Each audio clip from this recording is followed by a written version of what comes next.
Ქალბატონებო და ბატონებო, დღეს გვაქვს აუდიტის ჯგუფის ხდომა. ვინც არ იცის, შევახსენებ, რომ ჩვენ ვიხილავთ ცენტრალური აუდიტის ყველა საკითხს. ამიტომ დაგვრჩა რამოდენიმე საკითხი და ორი მათგანი დღეს იქნება განხილული. პირველი ეს არის პროგრამის საჯარო სკოლების მშენებლობა რეაბილიტაცია 19-22 წლების შესაბამისად აუდიტის ანგარიში. პერიოდი მოიცავს 19-22 წლებს, გაიცა 3 რეკომენდაცია. მეორე საკითხი არის საქართველოს პარლამენტის 19-21 წლების საფინანსო ეკონომიკური საქმიანობის შესაბამისობის აუდიტის ანგარიში. პერიოდი მოიცავს, როგორც გითხარით, 19-21 წლებს, გაცემულია 2 რეკომენდაცია. მუშაობის გამარტივების კუთხით მოგახსენებთ დამსწრე საზოგადოებას. სახელმწიფო აუდიტის სამსახურიდან ქალბატონი სოფიო დვალიშვილი, გენერალური აუდიტორის მოადგილე. ბატონი გიორგი კეკელიშვილი, საერთო დანიშნულების სახელმწიფო მსახურების სფეროს აუდიტის დეპარტამენტის უფროსი. ბატონი თორნიკე შერმადინი, ეკონომიკური საქმიანობის სფეროს აუდიტის დეპარტამენტის უფროსი. ბატონი ქართლოს სახვაძე, მთავარი აუდიტორი და ბატონი გიორგი სულაძე, აუდიტორი. საქართველოს ინფრასტრუქტურის სამინისტროდან ქალბატონი მზია გიორგობიანი, მინისტრის მოადგილე. ბატონი ირაკლი გოდუაძე, მუნიციპალური განვითარების ფონდის წარმომადგენელი. პარლამენტიდან ბრძანდებიან ბატონი კახა ოქროჯანაშვილი, პარლამენტის აპარატის უფროსი, ბატონი შოთა გოშაძე, პარლამენტის აპარატის უფროსის მოადგილე და ბატონი დავით ჭურაძე, საფინანსო უზრუნველყოფის დეპარტამენტის უფროსი. თუ რაიმე შეკითხვები ან შენიშვნები არ არის, გადავიდეთ პირველ საკითხზე. როგორც უკვე გითხარით, პროგრამის საჯარო სკოლების მშენებლობა რეაბილიტაცია 19-22 წლების შესაბამისად აუდიტის ანგარიში. ქალბატონო სოფიო, ვინ იქნება?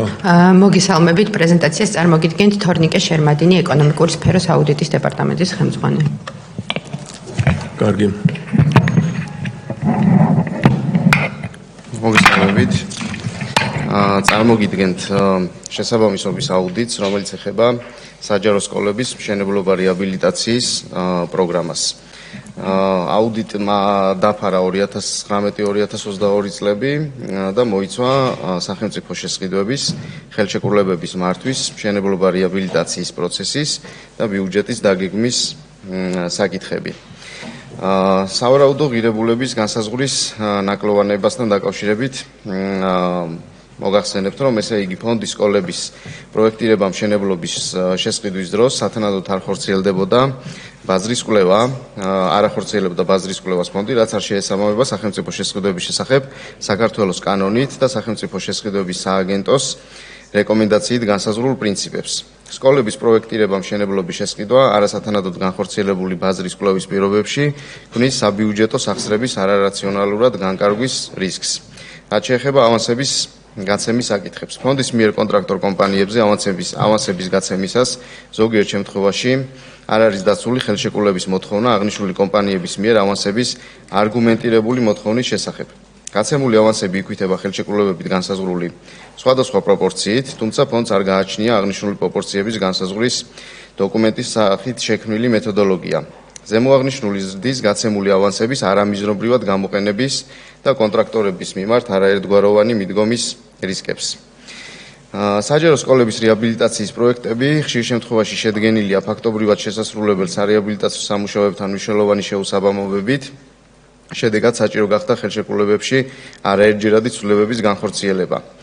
სახელშეკრულებო ღირებულებების და სამუშაოების დასრულების ვადების მნიშვნელოვნად გაზრდა, რამაც გამოიწვია ბენეფიციარებისთვის პროგრამით გათვალისწინებული სამუშაოების რეაბილიტირებული სკოლების დაგვიანებით მიწოდება.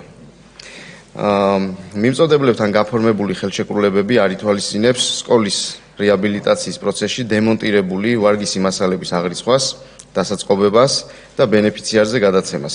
ხელშეკრულებებში ასევე არ არის გათვალისწინებული ანგარიშის სწორების დროს შესრულებული სამუშაოების მოცულობისა და ხარისხის დადასტურება აკრედიტებული პირის მიერ. ზემოაღნიშნული ნაკლოვანებები წარმოქმნის დემონტირებული ვარგისი მასალების დადგენილი ნორმების შეუსაბამოდ განკარგვის და საბიუჯეტო სახსრების არამიზნობრივად განკარგვის რისკებს. რაც შეეხება პრეტენდენტთა შერჩევას შეფასების საკითხს. ფონდმა სიღნაღის მუნიციპალიტეტის ერთ-ერთი სკოლის მშენებლობის დეტალური პროექტის მომზადებისა და სამშენებლო სამუშაოების შესყიდვისათვის გამოაცხადა ტენდერი.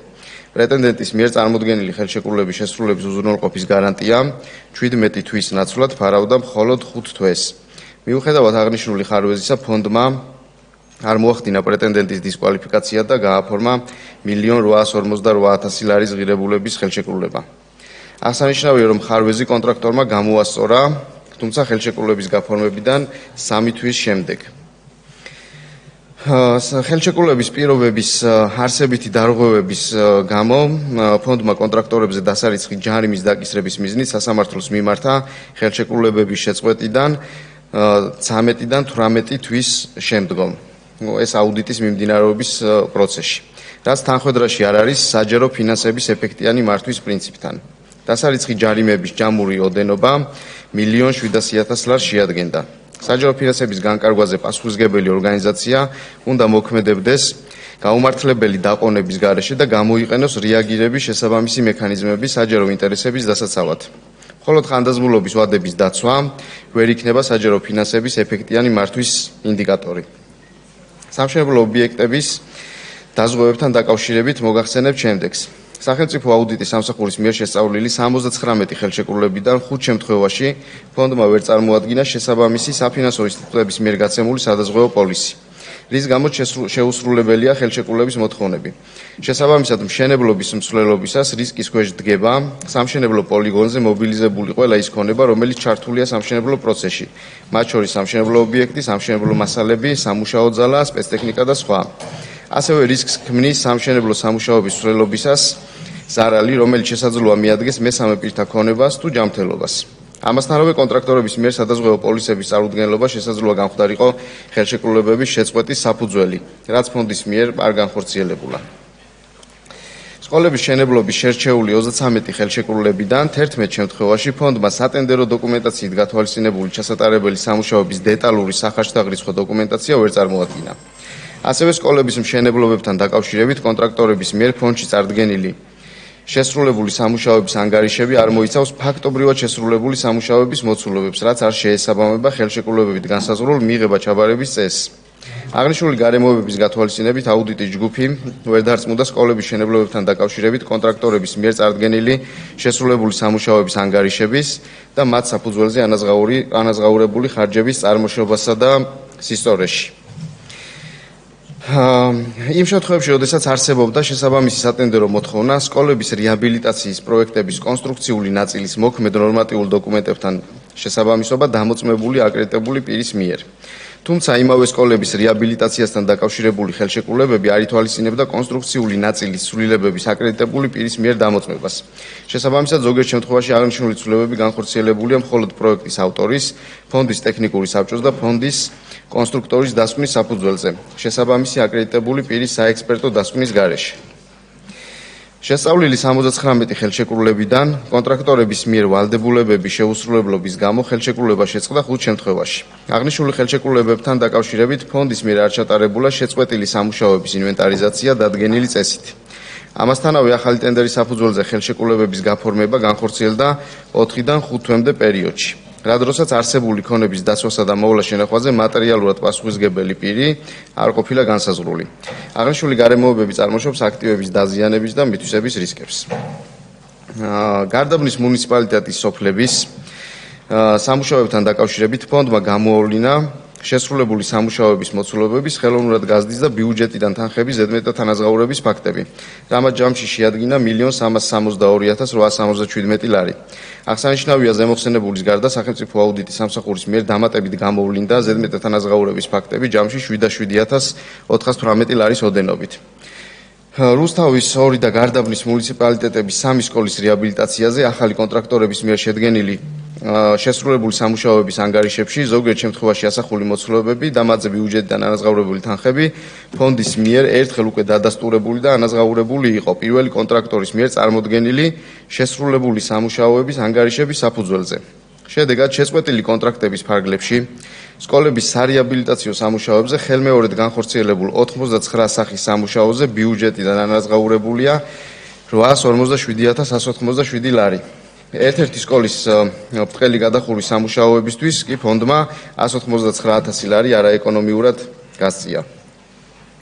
ოზურგეთის მუნიციპალიტეტის დაბა ურეკის სკოლის შენობის დეტალური პროექტის მომზადებისა და მის საფუძველზე სამშენებლო სამუშაოების სახელმწიფო შესყიდვების ფარგლებში გაფორმებული ხელშეკრულებების საფუძველზე ორ კონტრაქტორს ჯამურად მიღებული აქვს 4.477.000 ლარის ოდენობის ავანსი, სადაც არ არის დაცული ხელშეკრულებების პირობა მიმწოდებლების მიერ ავანსის არგუმენტირებული მოთხოვნის შესახებ. აღნიშნული ავანსების ფარგლებში შესრულებული სამუშაოების 9 ანგარიშიდან ფონდმა გაცემული ავანსის დაქვითვა განახორციელა მხოლოდ ერთ შემთხვევაში, სულ 69,000 ლარის ოდენობით.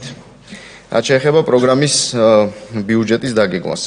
სკოლების მშენებლობა რეაბილიტაციის პროგრამის განსახორციელებლად 2019-2022 წლებში დამტკიცებული საბიუჯეტო ასიგნებების საერთო მოცულობა 358,500,000 ლარით განისაზღვრა. პროგრამის დასაფინანსებლად წლიური ბიუჯეტებით გათვალისწინებული ასიგნებები არ იყო სათანადოდ დასაბუთებული, ვინაიდან ფონდმა ვერ წარმოადგინა ხარჯთა რიცხვები ცალკეული ღონისძიებების მიხედვით, სადაც განსაზღვრული იქნებოდა პროგრამის განსახორციელებლად საჭირო რესურსები და დაფინანსების მოცულობა, რის საფუძველზეც სამინისტროს კანონმდებლობით დადგენილ ვადაში უნდა მოემზადებინა საშუალოვადიანი სამოქმედო გეგმები. აღსანიშნავია, რომ 2019-22 წლების პროგრამის შესრულების ანგარიშები ზოგიერთ შემთხვევაში არ არის შედგენილი ფინანსთა მინისტრის ბრძანების მოთხოვნების შესაბამისად.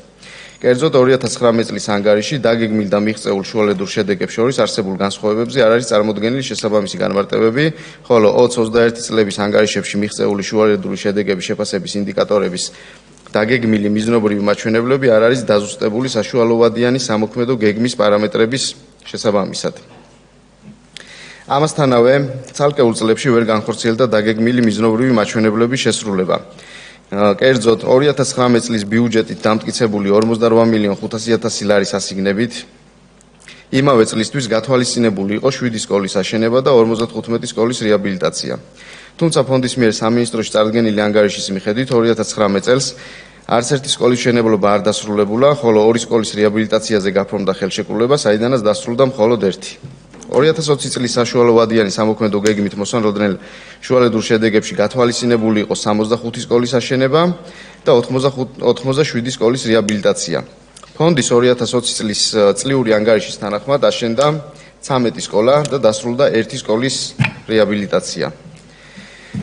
2021 წლის საშუალოვადიანი სამოქმედო გეგმით მიზნობრივ მაჩვენებლად განსაზღვრული იყო 40 საჯარო სკოლის მშენებლობა და 1 სკოლის რეაბილიტაცია. ფონდმა მიღწეული შუალედური შედეგების შეფასების ინდიკატორის მაჩვენებელში მიუთითა 36 აშენებული სკოლა. ანგარიშის აუდიტის შედეგად გაცემულია 3 რეკომენდაცია. რეკომენდაცია ნომერი 1. სიბ საქართველოს მუნიციპალური განვითარების ფონდმა სკოლების რეაბილიტაციის პროცესში დემონტირებული ვარგისი მასალების დადგენილი ნორმების შეუსაბამოდ განკარგვის გამორიცხვის მიზნით შესაბამისი ხელშეკრულებების პირობებით განსაზღვროს კონტრაქტორი კომპანიების ვალდებულება დემონტირებული ვარგისი მასალების აღრიცხვის და ბენეფიციარზე გადაცემის დამადასტურებელი დოკუმენტების ფონდისთვის წარდგენის შესახებ. რეკომენდაცია ნომერი 2. საქართველოს მუნიციპალური განვითარების ფონდმა საბიუჯეტო სახსრების არამიზნობრივად განკარგვის რისკის შემცირების მიზნით განიხილოს კონტრაქტორებთან შესაბამისი აკრედიტებული პირის მიერ გაცემული ფაქტობრივად შესრულებული სამუშაოების მოცულობისა და ხარისხის დამადასტურებელი დოკუმენტის წარმოდგენის შემდგომ ანგარიშსწორების პრაქტიკაში დანერგვის შესაძლებლობა.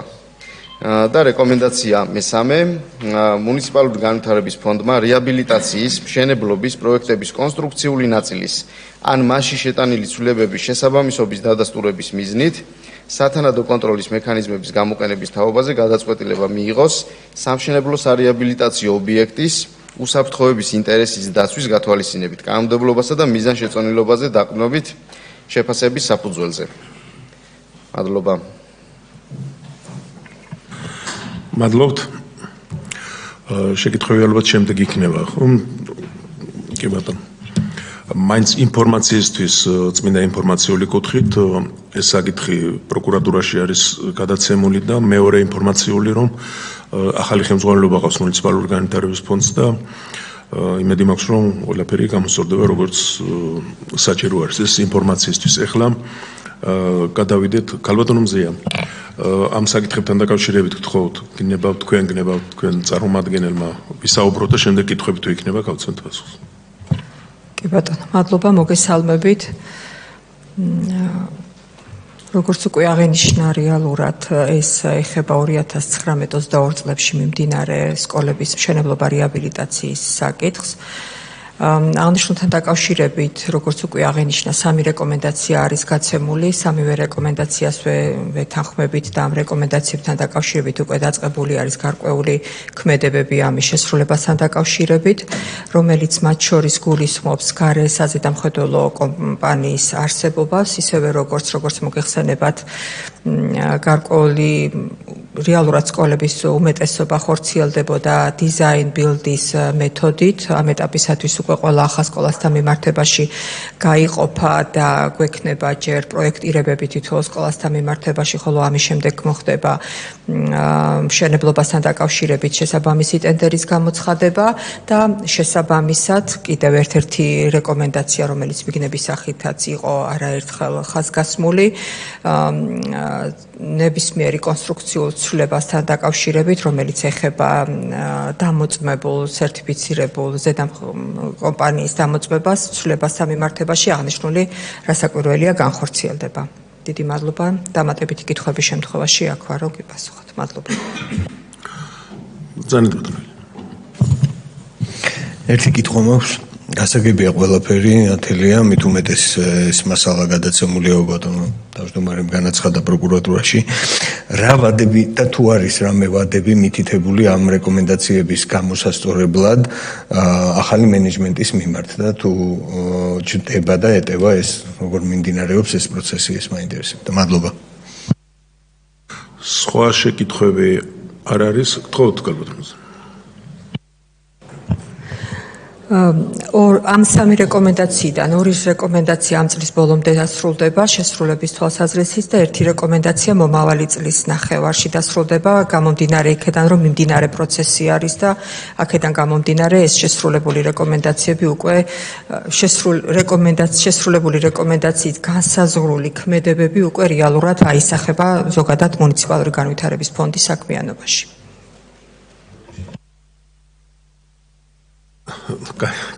წელს 2 და გაიზარდა 6 თვეში 1. წლის ბოლომდე 2 შესრულდება და 1 მომავალი წლის შუამდე. რამე საკანონმდებლო ცვლილებები თუ არის ამის შესასრულებლად საჭირო და ესეთი რამე თუ არის ინიციტატივა ამისი. საკანონმდებლო ცვლილებებს არ ითვალისწინებს, თუმცა შიდა პროცედურული საქმიანობა გვექნება გაწერილი მუნიციპალურ განვითარების ფონდში, თუ როგორ უნდა იმოქმედოს გარკვეულ ქმედებებთან დაკავშირებით, რომელიც რეალურად იქნება არა მხოლოდ სკოლებთან მიმართებაში, ზოგადად მუნიციპალური განვითარების საქმიანობასთან მიმართებაში იქნება სრული დაფარვა. კოლეგებო, მინდა გითხრათ, რომ აქ რეკომენდაცია რაზედაც არის გაცემული, მის გარდა ბევრი სხვა იქ დარღვევა იყო, უბრალოდ ვერ მოხდა რეკომენდაციაში. თუმცა ხალბატონ მზიასთან მექნება ასეთ შეკითხვა. ზოგადად სკოლების მშენებლობასთან მიმართებაში რაიმე ტიპის სტანდარტი თუ იქნება დადგენილი, როგორც პროექტირების ეტაპზე, ასევე მშენებლობის ეტაპზე. მე როგორც ვიცი, როგორც მაქვს ინფორმაცია, იგეგმებოდა რაღაც ჩარჩო პროექტების გაკეთება, რომელიც მერე გავრცელდებოდა სხვადასხვა სკოლებზე. ერთი რომ დაზოგავდა ფინანსებს და მეორე მოგვაგებინებდა სერიოზულ დროს. აი ამ მიმართულებით რა ხდება, ინფორმაცია რომ მოგვაწოდოთ. ბატონო ბეჟან. ეხლა ამაზე საუბარს აღარ გავაგზავნებ, იმიტომ რომ საქმე გადაცემულია პროკურატურას, თუმცა ძალიან ბევრი კითხვებია. და მე აუდიტთან მაქვს კითხვა, ძალიან დიდი პერიოდია, რასაც თქვენ შეამოწმეთ და რატომ არ მოხდა ამ ორგანიზაციის შემოწმება, როცა ვიცით რომ ეს მიმართულება ისეთი მიმართულება რომ ყოველდღიურ კონტროლს ითხოვდა. რატომ არ მოხდა მისი შემოწმება გასულ წლებში, იმიტომ რომ თითქმის რამდენიმე წელია გასული, 5 წელია გასული და აქ ისეთი დარღვევებია, მე მინდა მომდა ვინც არის ახალი ხელმძღვანელობა, იმის საყურადღებოდ მინდა თქვა რომ ისეთი დარღვევებია, რომელიც ორგანიზებენ, არ ვიცი ახლა როგორ შეიძლება მასალების, რომელიც მე ძალიან ხშირად შევხვედრი ვარ ორგანიზაციის ადგილებს, სადაც უნიკალური რამოდენიმე 10-ასეული წლით საუკუნოვანი მასალები არის იქ უნიკალური, რომელსაც თითქოს დაყრიან და ცვლიან თანამედროვე, მაგრამ არა იმ ხარისხის. სად მიდის ეს მასალები, დღესაც გრძელდება და ასევე ავანსების კუთხით ხო ეს ჩამოყალიბებულია და კანონი არსებობს, რომ როგორ შეიძლება ავანსები გაიცეს და წესი არსებობს. ამაში ახლა 4 მილიონი გაცე და არც ერთი თეთრი არ უნდა გაიცეს, თუ ავანსები არ არის სწორი. და ახლა აუდიტი წერს 4 მილიონზე მეტი ავანსი არა არგუმენტირებულად არის გადაგაცემული. შემდეგ კონსტრუქციული ნაწილები, საერთოდ ცვლილებები პროექტებში ძალიან ხშირი შემთხვევა, ხშირად ხდება, რომელიც არ უნდა ხდებოდეს. იმიტომ რომ ეს ექსპერტები კი იღებენ, მაგრამ ჩვენ უნდა გავიაროთ და ადგილზედაც უნდა იყოს სამინისტროში რაღაც სამსახური, რომელიც ამას გადააკონტროლებს. იმიტომ რომ არ მახსენდება ესეთი ობიექტი, რომელზედაც ცვლილებები არ ხდება ხოლმე. ჩამოვყალიბდეთ ჯერ პროექტი შევქმნათ თავისი კონსტრუქციული ნაწილით, შევათანხმოთ ერთმანეთსა და მერე გავუშვათ შესრულებაში. იმიტომ რომ ყოველდღიური ცვლილება, მერე ეს გადაკეთება, ეს ხშირად იწვევს როგორც დამკვეთის, ასევე იმ ვინც არის და ვინც დაუკვეთა, მათ არასწორ გაგებას. იმიტომ რომ ზოგი პროექტირება თვითონ სამინისტროდან ხდება მისი ცვლილებები, ზოგი ადგილზე ხდება, შემდეგ ჩამოვყალიბდეთ, შევქმნათ პროექტი და ამ პროექტის მიხედვით განსაკუთრებული შემთხვევა თუ არ მოხდა, ესე არ უნდა იყოს ცვლილება რა. ყოველ წუთში და ყოველ შესრულების შემდეგ რაღაც კორექტირება მორგება. აქ არის იმაზე საუბარი, რომ ერგება ვიღაცებს, მე ეს გავაკეთე, ასე ჯობი რა ჯობია ეს კონსტრუქტორმა იცის და არქიტექტორმა. ამიტომ ჩამოყალიბებული ესე აღარ უნდა მოხდეს შესწორება, ცვლილებების შეტანა თუ რაღაც განსაკუთრებული რაღაც არ წავაწყდით სარეაბილიტაციო, როდესაც ვარემონტებთ ამა თუ იმ შენობას, თუ ეს არის ინგრევა და ახალი შენდება, ჩამოყალიბდეთ, გავსაზრდოთ სწორად როგორც გეოლოგია, ასევე არქიტექტურა, ასევე დიზაინი და დავიწყოთ მაშინ მშენებლობა. ამიტომ ეს ძალიან დიდი დარღვევაა. ესეც აღმოსახრელია, მე თქვენს საყურადღებოდ მინდა გავაკეთო ყურადღება. რაც შეეხება ხარჯების სისწორეს და შემდეგ გაზრდილია ხარჯაღრიცხვას, გაზრდილია ხარჯაღრიცხვას უნდა იყოს ჩამოყალიბებული, შეიძლება ფასებში გაიზარდოს და ამაზე უნდა გქონდეს ესეც შეთანხმების საგანია, როგორ ხდება ამის თუ არა და მან პასუხისმგებლობა მან უნდა იყოს. დანარჩენ მიმართულებაში რაოდენობრივი ხარჯაღრიცხვის შეცვლა მე არ მგონია სწორი. ეხლა კვადრატულ მეტრში ბლოკის 12.5 ბლოკი რო ჩადის და შემდეგ რა ცვლილება უნდა გავიდა, ხო ვიცით ეს რომ ასია რა. 40-იანი ბლოკი ჩადის 12.5. გადავამრავლოთ 12.5-ზე შეიძლება იქ რაღაც პროცენტი იყოს რომ არ გაგიტყდეს რა რაღაცა, მაგრამ 25 ბლოკს არ უნდა ჩავდოთ ეს. აი ამიტომ არის რომ თავიდან ხარჯაღრიცხვა არის ძალიან პუნქტუალურად უნდა იყოს გაწერილი თავისი ნორმებით და თავისი იმ დანაკარგებით, რაც შეიძლება მოხდეს ამა თუ იმაზე. ხო შეიძლება ორჯერ და სამჯერ გაზრდა. ამიტომ ამას ყურადღება უნდა მივაქციოთ და შემდეგში ალბათ იქნება აქ თქვენის მუშაობის განხილვაც და ასეთი დარღვევები არ უნდა მოხდეს. გისურვებთ წარმატებებს. მადლობთ, ამოიწურა ქალბატონო მზია და შემდეგ ქალბატონო სოფია. თქვენის ნებართვით გავაერთიანებ ამ ორ კომენტარს ერთ ნაწილზე, რომ ერთად გავცემ პასუხს. დავიწყოთ იქედან, რომ რეალურად მიდგომა სკოლებთან მიმართებაში შეიცვალა. იქედან გამომდინარე, როგორც უკვე აღნიშნულ, რეალურად თავის დროზე საუბარი იყო დიზაინ ბილდის მეთოდით მშენებლობა ან რეაბილიტაციის ნაწილზე და ეხლა გამიღებული არის, როგორც მოგეხსენებათ, მთავრობის მიერ გადაწყვეტილება, რომ მინიმუმამდე იყოს დაყვანილი მსგავსი ტიპის სამუშაოების განხორციელება. პირველ ეტაპზე მომზადებული იქნება, სანამ სკოლის რეაბილიტაციას დავიწყებთ, მანამ გაგზავნილი იქნება სამხარაულში ექსპერტიზაზე, სადაც იქნება როგორც შემოწმებული, როგორც კონსტრუქციული მდგრადობა ამა თუ იმ შენობის და როგორც მოგეხსენებათ, სკოლები გასული საუკუნის განმავლობაში არის აშენებული და თითოეული სკოლა 50 წელზე მეტის მაინც არის ამ ეტაპისათვის. შესაბამისად, გარდა კონსტრუქციული მდგრადობის ასევე შესწავლილი იქნება და დადასტურებული იქნება მისი ხარჯთეფექტიანობა, იქედან გამომდინარე რეაბილიტაციას თუ ექვემდებარება რამდენად ხარჯთეფექტიანი იქნება და მხოლოდ ამის შემდეგ მომზადდება პროექტი მისი რეაბილიტაციის და მხოლოდ ამის შემდეგ მოხდება რეაბილიტაციის განხორციელება. რაც შეეხება ზოგადად სკოლებს, მეორე ახალი მიდგომა რაც არის, როგორც უკვე აღანიშნა, ეს იქნება სტანდარტული პროექტები მომზადებული. განათლების სამინისტროს მიერ უკვე მოწოდებული არის სია იმ სკოლების, რომლებიც ექვემდებარება რეაბილიტაციას, ან საჭირო არის ახალი სკოლების მშენებლობა.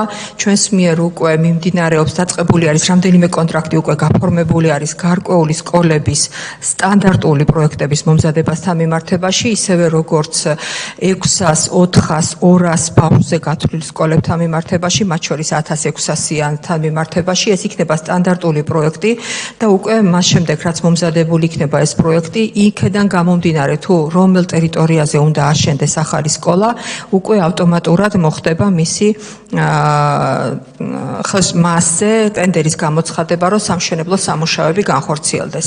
ამ ეტაპზე ვართ, რომ როგორც უკვე აღნიშნე, გარკვეულ სკოლებთან დაკავშირებით უკვე გამოვლენილი არის გამარჯვებული და დაწყებული არის პროექტირებების მომზადებები.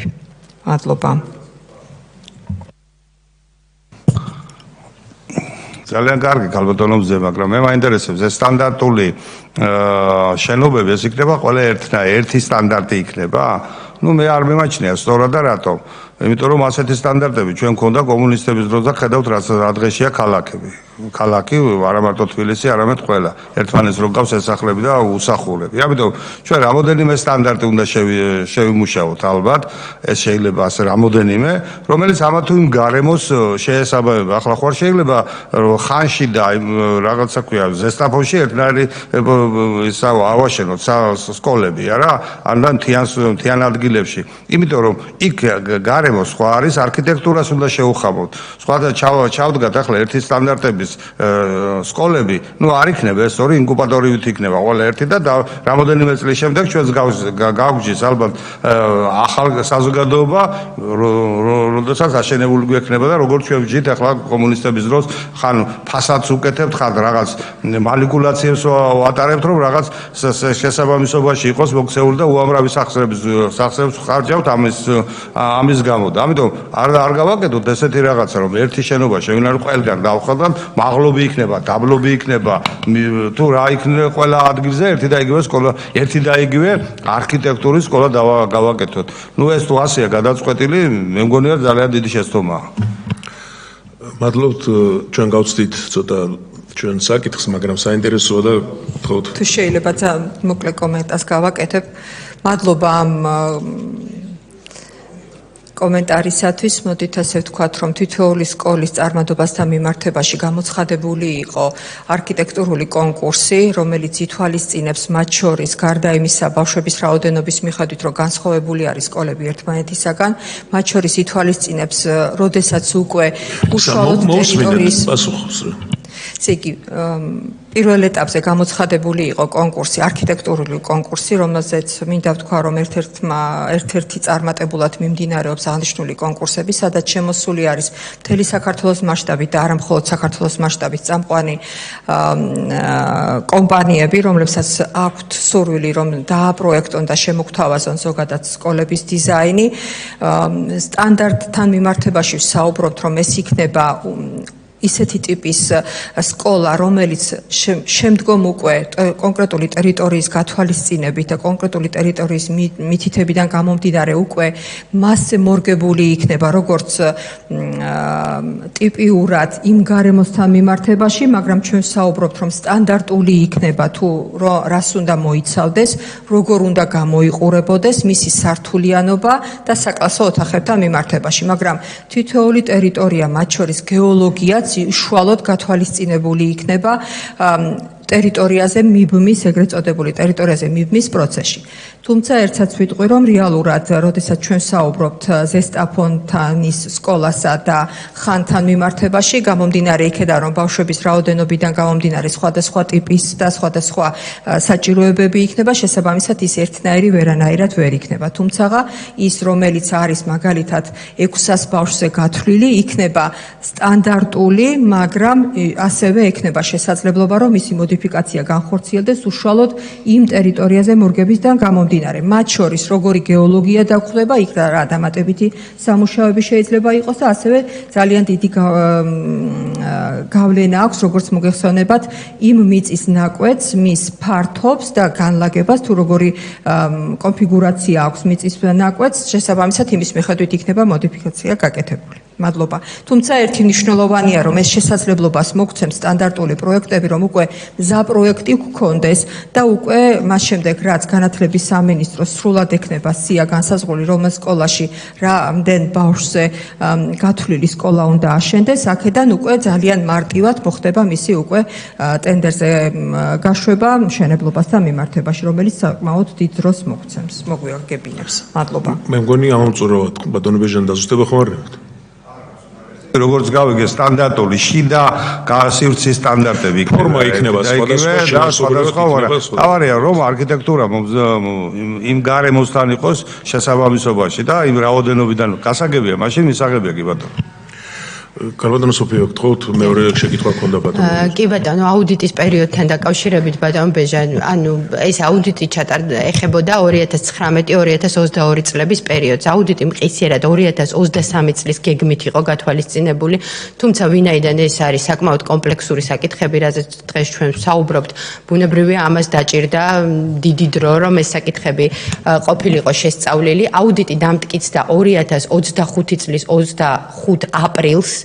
თუმცა აუდიტის ანგარიში თავისი საკითხების მნიშვნელობიდან გამომდინარე გასაჩივრდა აუდიტის ობიექტის მიერ, რამაც ასევე გარკვეული პერიოდი და დრო დაჭირდა. და ბუნებრივია ჩვენ ვერ ვაქვეყნებთ ანგარიშს, სანამ ის გასაჩივრებულია და უკვე შემდგომ პერიოდში გამოქვეყნდა და ახლა უკვე ცოტა მოგვიანებით მოუწია პარლამენტში განხილვა. დაახლოებით მაისში არის 2025 წლის მაისშია ანგარიში გამოქვეყნებული. და თქვენ კითხვას კიდევ უფრო დაზუსტებით რო უპასუხო, ახლაც მიმდინარეობს მუნიციპალური განვითარების ფონდის აუდიტი მთლიანი საქმიანობის, ეს ეხებოდა მხოლოდ საჯარო სკოლების რეაბილიტაცია მშენებლობის პროგრამას.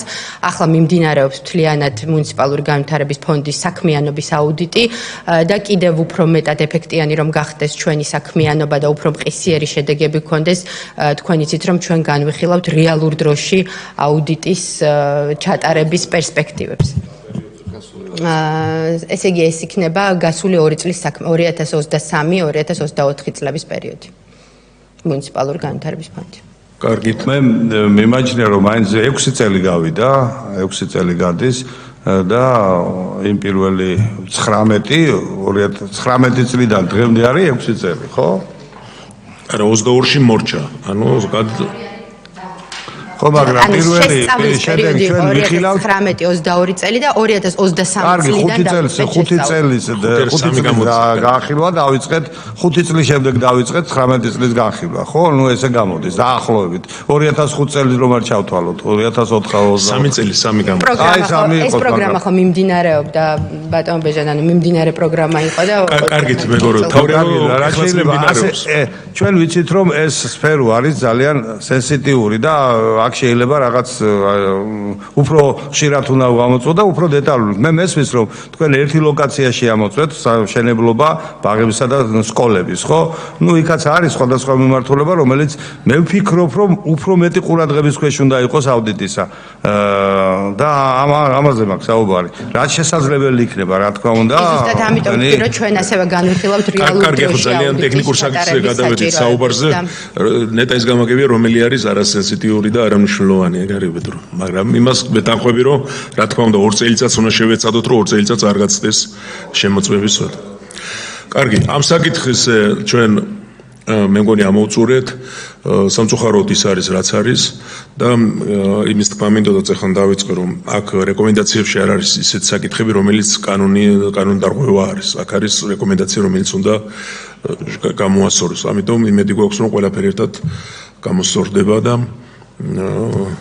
მართლაც ამ მნიშვნელოვან დარგს კი არა მიმართულებას განსაკუთრებული ყურადღება მიექცევა. კარგით, რადგან რეკომენდაციები სრულდება ჩვენი მიზანი ეს არის და ჩავთვალოთ ეს საკითხი დასრულებულად. დიდი მადლობა. საქართველოს პარლამენტის 19-21 წლების საფინანსო-ეკონომიკური საქმიანობის შესაბამისობის აუდიტის ანგარიში. დამსწრე საზოგადოება უკვე მოგახსენეთ. ქალბატონო სოფიო, პრეზენტაციას წარმოგიდგენთ გიორგი კეკელიშვილი, საერთო დანიშნულების სფეროს აუდიტის დეპარტამენტის ხელმძღვანელი. გიორგი, გთხოვთ. მადლობა. სახელმწიფო აუდიტის სამსახურმა ჩაატარა საქართველოს პარლამენტის აპარატის 2019-21 წლებში გაწეული საფინანსო ეკონომიკური საქმიანობის მოქმედ კანონმდებლობასთან და სხვა მარეგულირებელ ნორმებთან შესაბამისობის აუდიტი. პირველი მიგნება დაკავშირებულია მივლინებებთან. მივლინებულ პირთა სამივლინებო განაცხადები და სამივლინებო განაცხადებზე პარლამენტის აპარატის საერთაშორისო ურთიერთობათა დეპარტამენტის დასკვნები რიგ შემთხვევაში არ იყო რელევანტური მიმწვევი მხარის მიერ წარმოდგენილ დღის წესრიგთან. შედეგად ფიქსირდება მივლინებულ პირებზე სადღეღამისო ნორმის გაზრდილი მოცულობით ანაზღაურების შემთხვევები. ზოგიერთ შემთხვევაში პარლამენტის აპარატის მიერ სამივლინებო განაცხადების დადგენილი წესის დაუცველად დაგვიანებით შევსება და შესაბამისად ავიაბილეთების გამგზავრებამდე მოკლე პერიოდში შესყიდვა მოქმედებს შესასყიდი ავიაბილეთების ღირებულებაზე და წარმოსშობს საბიუჯეტო რესურსების არაეკონომიურად განკარგვის რისკებს. შემდეგი საკითხი ეხება შესყიდვებს საკვალიფიკაციო მოთხოვნების განსაზღვრისას და პრეტენდენტთა შეფასების პროცესში.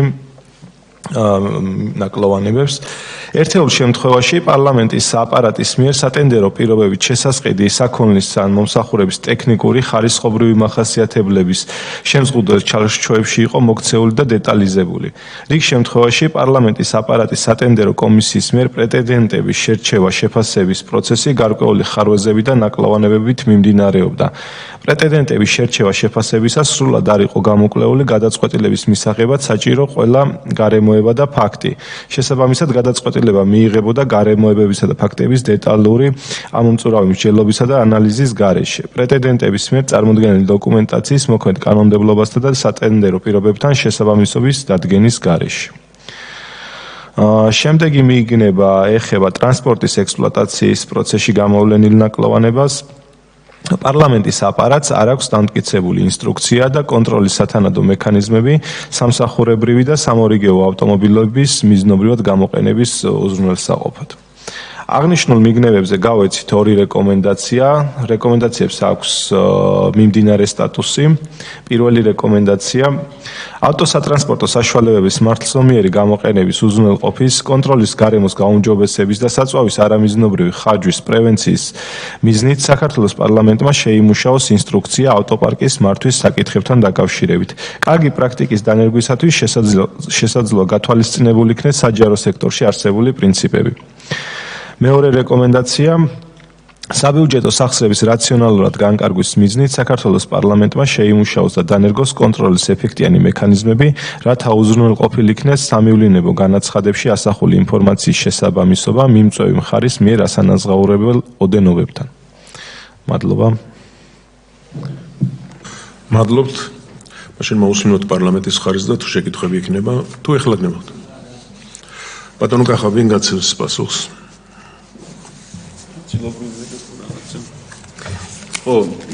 ჩვენ ისეთი ხანგრძლივი განხილვები ქონდა ჩვენს კოლეგებთან ამ საკითხთან დაკავშირებით, ბევრ საკითხში დავეთანხმეთ, ბევრ საკითხში ქონდა რაღაცა სხვადასხვა შეხედულებები. საბოლოოდ რაღაცა ისეთ ყველასთვის მისაღებ ვარიანტს შევჯერდით, რეკომენდაციებს, რაც შეეხება წარმოდგენილ რეკომენდაციებს ვითვალისწინებთ, ვეთანხმებით. არსებობს რაღაც ესეთი გარემოებები ობიექტური, ასე ვთქვათ, რომელსაც ხანდახან ბოლომდე ვერ გავითვალისწინებთ. თუნდაც იგივე მივლინების შემთხვევაში მოგეხსენებათ ახლა პარლამენტარები ბრძანდებით და რა პირობებში ხდება ხოლმე ხანდახან მივლინებაში, თქვათ, გამგზავრება. შეუძლებელია ყოველთვის რომ ორი თვით ადრე ადამიანს, რა ქვია, ხანდახან თვითონ არიციან პარლამენტარებმა, რომ ორი კვირით ადრე მიდიან, ან ეცვლებათ, ან წინა დღე შეიძლება შეიცვალოს. ეს ძალიან დიდ პრობლემებს ქმნის და ჩვენ შეიძლება ეს ინსტრუქციები შევიმუშაოთ და დავამტკიცოთ, თუმცა ერთი არის რას შევიმუშავოთ დავამტკიცოთ და მეორე არის მოცემულობა რომელიც გვაქვს. არ ვიცი ახლა ამაზე ჩვენ შეგვიძლია ჩამოვყალიბდეთ დავამტკიცოთ და მე არ შევასრულოთ ეს კიდე ერთი უფედურება. მასეთი არ გვინდა უბრალოდ რომელიც წინასწარ ვიცით ალბათ ის უნდა გადაწდეს და რომელიც წინასწარ არ ვიცით იქნება ესე როგორც კი ბატონო, ჩვენ მაქსიმალურად შევეცდებით რომ იმ მოთხოვნებს რაც აქვს დღეს აუდიტის სამსახურს იმასაც მივუახლოვებთ, თუმცა ის მოცემულობა რომელიც გვაქვს და ობიექტურია ესეც გავითვალისწინოთ.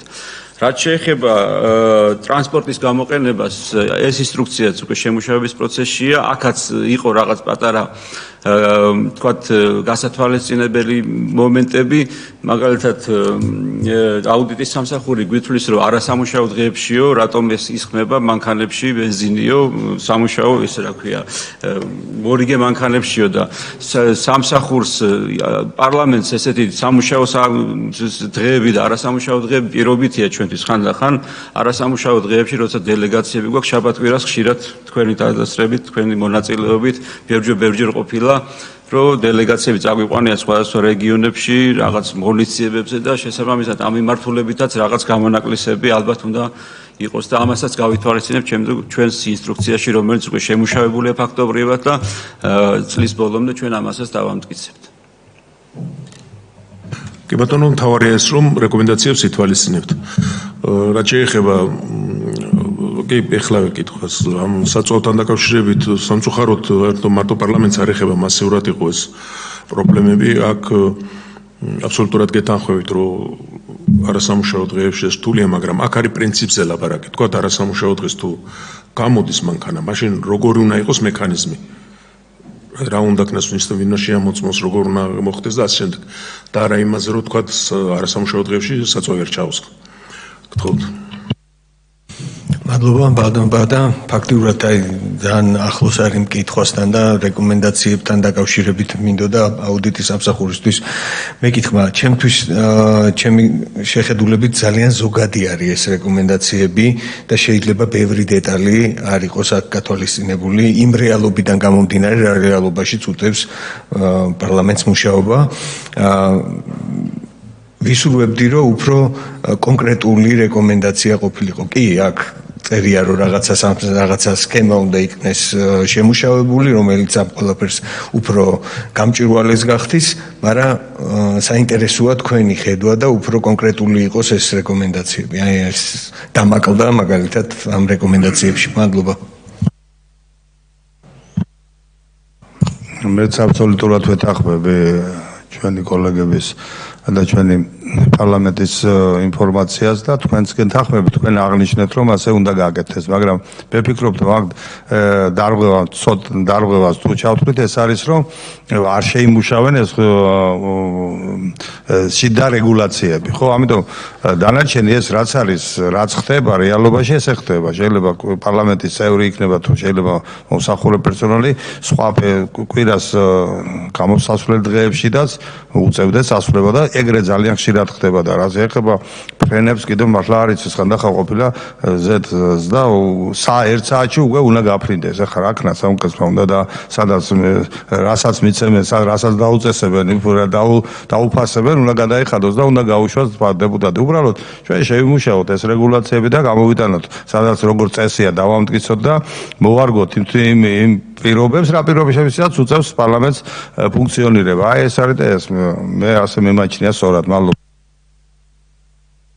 ну პრაქტიკულად შეკითხვები არ იყო თუ რამეს თქმა გსურთ ძალიან თქვა ბატონო სოფია შეჩართული არ ყოფილა ავტოპარკის საკითხთან დაკავშირებით თქვენ იცით რომ მთავრობას აქვს შემუშავებული შესაბამისი დადგენილება თუმცა ამ დადგენილების მოთხოვნები არ ვრცელდება საკანონმდებლო ხელისუფლებაზე ეს არეკომენდაციო ხასიათის არის სწორედ აქედან გამომდინარე ჩვენ ჩავთვალეთ მიზანშეწონილად რომ მოგვეცა რეკომენდაცია რომ შემუშავებულიყო ზოგადი ხასიათის ინსტრუქცია და ეს ინსტრუქცია ყოფილიყო დამტკიცებული როგორ მოხდებოდა სამსახურებრივი და სამორიგეო ავტომობილების ექსპლუატაცია რაც შეეხება იმ დეტალიზებას და შინაარსს რა თქმა უნდა პარლამენტის გადასაწყვეტია მისი სამსახურებრივი საჭიროებიდან გამომდინარე როგორი შინაარსის იქნება ინსტრუქცია.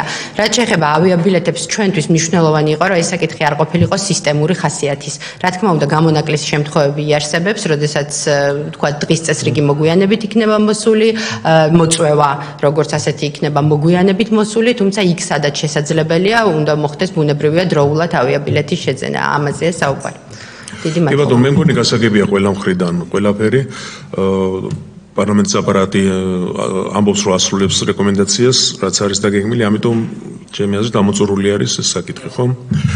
დიდი მადლობა ყველას მონაწილეობისთვის და წარმატებას გისურვებთ